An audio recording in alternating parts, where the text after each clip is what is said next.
আর মা এখানে ওকে এক বাটি মাটন দিয়েছে, দিয়ে এখানে বসে পাহারা দিচ্ছে যেন ও সবটুকু ফিনিশ করে। Good morning everyone. তো এখন বাজে হচ্ছে সকাল 9টা আর আমরা এখন যাচ্ছি হচ্ছে জিমে। আর আজকে হচ্ছে আমাদের চেস্ট ওয়ার্কআউট, আমাদের শোল্ডার হয়েছে আর আজকে চেস্ট ওয়ার্কআউট।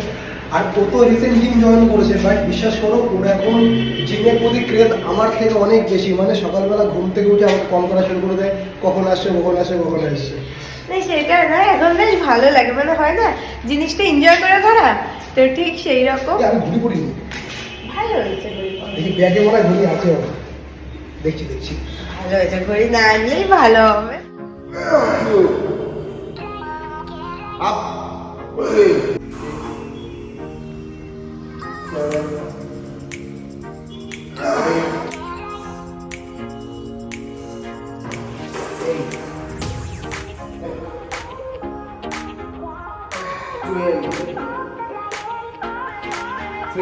হবে চলো চলো।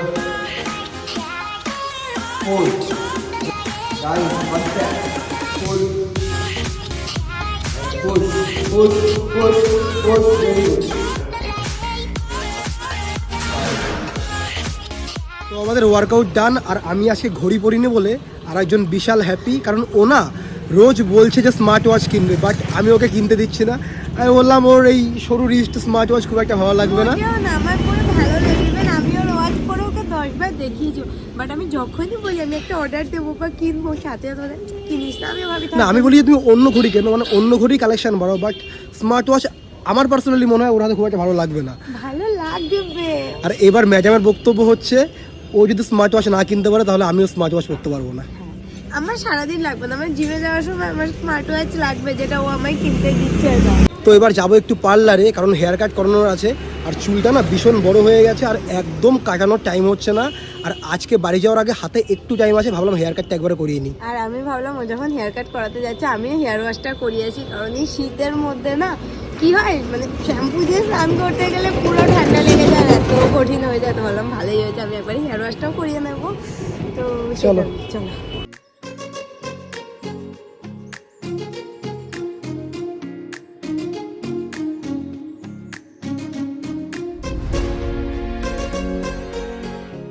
তো বাড়িতে ফিরে স্নান টান করে পুজো দিয়ে এখন রেডি হয়ে নিচ্ছি, কারণ এখন আবার বেরোবো।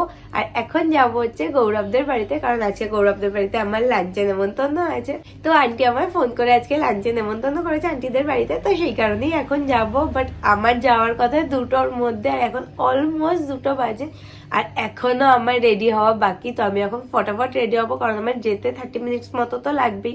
কারণ আমি গৌরবকে বললাম আবার আমার পিক করতে আসতে হবে না, আমি একবারে ডিরেক্ট চলে যাচ্ছি, কারণ নয়তো আবার আসবে আবার যাবো, অনেকটা টাইম লেগে যাবে, এখন অতটা টাইমও নেই। তো দেখি ফটাফট রেডি হয়ে তারপর বেরোই। তো এখন বাজছে 2:20, আমি জাস্ট কিছুক্ষণ হলো বাড়িতে আসলাম, বাড়িতে এসে স্নান টান করে ফ্রেশ হয়ে নিয়েছি। আর আরেকজনের 2টোর সময় আসার কথা, বাট এখনও কোনো খোঁজ নেই। একটু আগে ওকে কল করলাম, বললো জাস্ট নাকি বাড়ি থেকে বেরিয়েছে। আর এদিকে তো মায়ের রান্না করা পুরোপুরি কমপ্লিট। তো দাঁড়াও তোমাদেরকে দেখাচ্ছি আজকে মেনুতে কি আছে। তো মেনুতে আছে হচ্ছে ফ্রাইড রাইস, মাটন কষা, চাটনি, পাঁপড় আর সাথে গুড়ের রসগোল্লা। তো আমি তো এই জাস্ট মসলান্দপুর আসলাম, তো ভাবলাম যাওয়ার আগে আন্টির জন্য একটু খাবার নিয়ে যাবো মসলান্দপুর থেকে, তো সেই কারণে। আর এই যে এখানে আরেকজন আবার আমায় পিক করতেও চলে এসছে। ও আসতে এত লেট করছিল, তো সে কথাই বলো আমি গিয়ে নিয়ে আসি, না হলে তো লাঞ্চ টাইম পার হয়ে সন্ধ্যে হয়ে যাবে।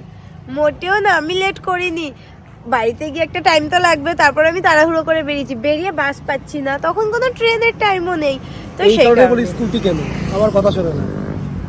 আজকে অনেকদিন পর আমি বাসে উঠলাম, তো এবার যাবো হচ্ছে একটু মিয়ামর।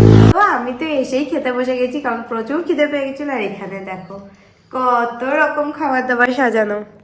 আর আমি তো ভাবছি এটা বাদ দিয়ে এটা নিয়ে বসে পড়ি। তো তুমি এটাই খাও, কি দরকার ওটা খাওয়ার? সবগুলো আমার বলো এই সবগুলো কি ওর? না না, অত মিষ্টি খাইনি তো একা একা। তো আমি এবার ফটাফট খেয়ে নিই, কারণ খিদেও পেয়ে গেছে, তারপর এত সুন্দর স্মেল আসছে খাবার থেকে। তো বলো কেমন হয়েছে? দারুণ ইয়াম্মি হয়েছে খেতে, একদম পুরো আমার পছন্দ মতো, ঝাল ঝাল একটু হালকা হালকা। আমাদের বাড়ির রান্না একটু ঝাল হয় তোমাদের বাড়ির তুলনায়, তাই না? আর আমি ঝালটা একটু ভালো খাই, আর আমি এই কারণে তোমাদের বাড়ির রান্না বেশি ভালো খাই। আর আমার একটু ঝাল ঝাল একটু খাবার ভালো লাগে। মাংসটা একদম সফট হয়েছে। তোমার পছন্দের মাটন। ইয়েস। আর ও তো খুব বেশি খায় না, আর মা এখানে ওকে এক বাটি মাটন দিয়েছে, দিয়ে এখানে বসে পাহারা দিচ্ছে যেন ও সবটুকু ফিনিশ করে। আমার জন্য 3 পিস হলেই ঠিকঠাক হয়ে যায়। বেশি এটা খেলে এটা পুরোটা ফিনিশ করতে হবে, তাই তো মা? তার জন্য তো বসে রয়েছি। দিদি ধীরে ধীরে ট্রাই করছি। তো খাওয়া দাওয়া কমপ্লিট করতে এবার একটু ছাদের দিকে আসলাম হাঁটতে, কারণ পেটটা একটু বেশি ভর্তি হয়ে গেছে। আর এখানে আরেকজন জুডোকে নিয়েও ছাদে হাঁটতে চলে এসছে একসাথে। তো আমাদের ঘুরতে ইচ্ছে করে, ওর তো ঘুরতে ইচ্ছে করে, তাই না? সেটা করে, কিন্তু ওকে আমার একটু বেশি ভয় লাগে যে ও বাবা আমার ধারে না আসে। আমি সেই কারণে দূর থেকেই দেখছি। আমার এমনি কুকুর টুকুর এমন না যে খুব ভয় লাগে, বাট আমার কেন জানি না ওকে দেখলে আমার ভয় লাগে। এত মোটা সোটা, এত বড় সড়ো, হেলদি হেলদি হেলদি বাচ্চা। এখন এখন এটা কামড়াবে।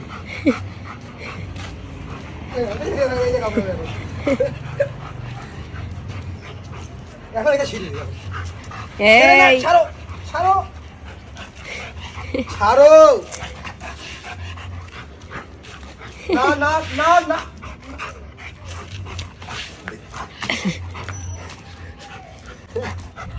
ও বাবা, কি হলো? ও কিচ্ছু বলে না, কিচ্ছু বলে না। না আমি জানি বলে না তবুও। আর এইদিকে আরেকজনকে একা রেখে চলে এসেছি বলে দেখো মন খারাপ করে বসে আছে। ঠিক হয়েছে, তখন কথা শুনতে হতো, কথা না শুনলে এরকম একাই রেখে দেওয়া হবে, যেরকম একাই বসে থাকতে হবে, কাছে যাওয়া যাবে না, খেলাও হবে না। আর আমি না বাড়িতে থাকলে দুপুরে খাওয়া দাওয়ার পর ছাদে একটু হাঁটতে চলে আসি, তো সেই কারণে আজকে ওকে নিয়েও চলে আসলাম। আর আমাদের না ছাদের ভাইবসটা দারুণ, দেখো চারিদিকটা পুরো গ্রিনারি। কি বলো, কেমন? দারুণ। আর এখন কি বলো তো, একটু বিকেল বিকেল হয়ে গেছে, যেহেতু আসতে আপনাদের লেট হয়ে গেছে, তো বিকেলের ওয়েদারটা বেশি সুন্দর। তো আমি আসার সময় মিয়ামোর থেকেই টিউলিপ মাফিনগুলো নিয়ে এসেছিলাম, কারণ এই মাফিনগুলো বেশ ভালো খেতে হয়। আর আন্টি তো ক্রিম দেওয়া পেস্ট্রি ভালো খাবে, এটা ভালো খেতে, এটা ভালো না? আমি বললাম তো ক্রিম দেওয়া এটার থেকে এটা বেশ ভালো করে খেতে, মিষ্টিও অতটা থাকে না।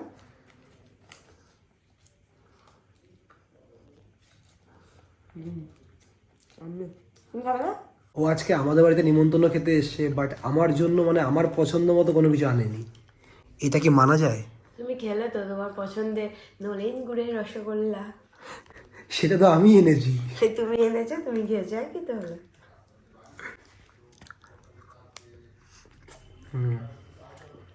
এটা ভালো ভালো খেতে, খেতে। এটা নিজেও খায়, আবার বলে দিলেও খায় না। আমি ভালো খাই, বাট আমি না ক্রিম দেওয়া কেকটা একটু বেশি ভালো খাই।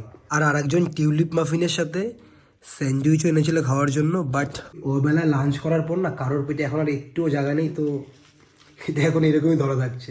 এগুলো রেখে দাও বক্সের মধ্যে, কালকে খাওয়া যাবে। এখন মাফিনই কমপ্লিট হচ্ছে না, পেট ভর্তি। আসলে আন্টি আজকে এত বেশি দিয়ে দিয়েছে, আমি হার্ডলি 2-3 পিস মাটন খাই, সেখানে আমি আজকে 5-6 পিস মাটন খেয়ে নিয়েছি। তারপর থেকে আমার পেটটা মনে হচ্ছে এরকম একটা পেটে ছোট্টখাটো একটা ভুঁড়ি তৈরি হয়ে গেছে, যে তারপর থেকে আমি নড়তে চড়তে পারছি না। ছাদে গিয়ে হেঁটে আসলাম, এতক্ষণ বসে থাকলাম, কোনো কিছুতে কোনো কাজ হচ্ছে না, তাই এখন ভাবছি একটু কোল্ড ড্রিঙ্কস খাবো, বাট ঠিক আছে, কোনো অসুবিধা নেই। সকালে তুমি আধা ঘন্টা কাটিয়ে করেছো, আজকে 10 মিনিট ট্রেডমিলে রান করেছো, দেন কি করলে আর একটা ওটার নামটা জানি না, এই ইয়ের মতো ইয়ে type-এর। অনেক কিছু করেছে, দেন অ্যাবসের ওয়ার্কআউট করেছে, তো এইটুকু তো চলেই। আজকে আমি তোমার থেকে বেশি ওয়ার্কআউট করেছি, তোমার তো অভ্যাস হয়ে গেছে করে করে, আমি নতুন না, এই জন্য আমার কি মানে ওর তো এই জিনিসগুলো করা অভ্যাস, ও জাস্ট বাড়িতে করতো, এখন জিমে করছে, ওর এইটুকু পার্থক্য। আর আমি আগে ঘরে নর্মাল ফ্রি হ্যান্ড এক্সারসাইজ করতাম, কোনোটা ইচ্ছে হলে করতাম, ইচ্ছে হলে করতাম না, বা বেশি কষ্ট হয়ে গেলে করতাম না। বাট এখন ব্যাপারটা কী হয়ে গেছে, আমি আর পারছি না করতে, বাট আমার তারপরেও করতে হয়, করে করে এত ইয়ে হয়ে যায়। আর এই ওয়ার্কআউট করে না, আমি আগে মাঝখানে ভাবতাম কি যে আমার মনে হয় গা হাত পায়ে ব্যথা হচ্ছে, তারপর ও আমায় বললো যে না, এটা গা হাত পায়ের ব্যথা নেই, কি বলে ওটাকে, সোরনেস। হ্যাঁ, মাসেলের মধ্যে কি সোরনেস হয়ে গেছে নাকি। বাট আমি তো এখনো ভাবি যে আমার সারা গা হাত পা বুক সব ব্যথা ব্যায়াম করে করে, কারণ আমার দ্বারা হয় না, আমার জোর করে নিয়ে যায় জিমে, ফালতু আমি জোর করে নিয়ে যাই? আমি নাকি ওকে জোর করে জিমে নিয়ে যাই? আমার সকালবেলা আজকে 7টার সময় অ্যালার্ম দেওয়া ছিল, বাট আমার মানে কি হয় বলতো, প্রত্যেকদিন অ্যালার্মের একটু আগে ন্যাচারালি ঘুম ভেঙে যায়। আজকে দেখি 6:30 থেকে ম্যাডাম ফোন করা শুরু করে দিয়েছে যে কখন উঠবো কখন যাবো, আর ও বলছে আমি নাকি ওকে জোর করে জিমে নিয়ে যাই। জোর করে মানে তুমি জোর করে নিয়ে যেতে এখন জিনিসটা আমারও বেশ ভালো লাগে করতে, তো এইটুকুই। বাট জোর করে, কারণ প্রথম আমি একদমই যেতে চাইনি, তো এই কারণে আমরা একটু কামাইও দিতাম। মানে 7 দিন 6 দিন যাই, সেখানে আমরা যেতাম 2 দিন 3 দিন। বাট এই সপ্তাহে একদম কামাই হয়নি। না, এই সপ্তাহে আমরা শুধু একদিন যাইনি, ওয়েডনেসডে যাইনি, হুম। তাছাড়া প্রত্যেক দিন গেছি। কালকে আর যাবো কিনা জানি না।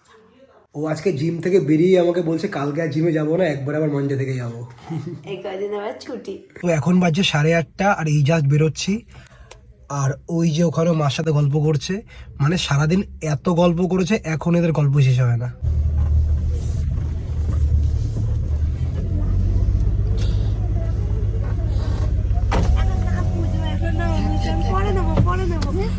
কি হচ্ছে কি হচ্ছে? কিচ্ছু না। তো আন্টি আজকে পরিমাণে আমায় এতটা খাইয়ে দিয়েছে যে আমার লিটারেলি এখনো পেট খালি হচ্ছে না। তো আমরা খেয়েছি কটার দিকে, 4:30-4:30 দিকে খেয়েছি, আর এখন বাজে 9:30। এখনো মনে হচ্ছে পেট পুরো ভর্তি। তো সেই কারণে গৌরবকে পাঠালাম একটু কোল্ড ড্রিঙ্কস আনতে, কারণ বাড়িতে গিয়ে এবার বানাবো একটু মশলা কোক। তো এই যে আরেকজন চলে এসছে।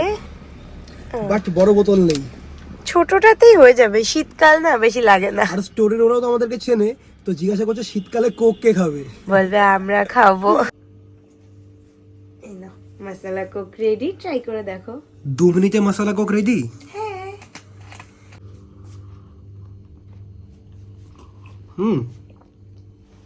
ভালো, বাট আমি না মশলা কোক খুব একটা ভালো খাই না, আমার জন্য নর্মাল কোকই ঠিক আছে। দেখি আমি ট্রাই করে। মশলা কোকে কাজটা বেশি হয়, পেট যদি ভর্তি ভর্তি কি এমন থাকে। কাজ হয়? তাড়াতাড়ি হজম হয়ে যাবে খাবারটা। আমার খাবার এমনি হজম হয়ে গেছে, বাট পেটটা না আমার একটু মানে আজকে অন্য দিনের তুলনায় একটু বেশি ভরা, কারণ আজকে একবারে 4টে রসগোল্লা টপাটপ মেরে দিয়েছি, মানে অনেক দিন পর। খাওয়ার পরে দেখি পট রসগোল্লা খাচ্ছে, এমনি কি অবস্থা। অনেকদিন কিন্তু আমি এতগুলো মিষ্টি একবারে খাই না। আর আমি তো বেশি খেয়েছি বললামই। তো এখন বাজছে 10টা, আর এবার আমি যাবো বাড়ির দিকে। আর ম্যাডাম একটু রেস্ট নিই, কারণ ও তো রিসেন্ট ওয়ার্কআউট শুরু করেছে, তো সে কারণে সকালবেলা ঘুম থেকে উঠতে হচ্ছে, তো একটু তাড়াতাড়ি ঘুম দরকার। সেটাই, আর এমনি আমার একটু তাড়াতাড়ি রেস্ট দরকার, আর পাচ্ছে না বডি। সো গাইজ, এই ব্লগটা এই পর্যন্তই। আই হোপ তোমাদের ব্লগটা খুব ভালো লেগেছে। দেখা হচ্ছে তোমাদের সাথে নতুন একটা এক্সাইটিং ব্লগের সাথে। Till then stay happy, by.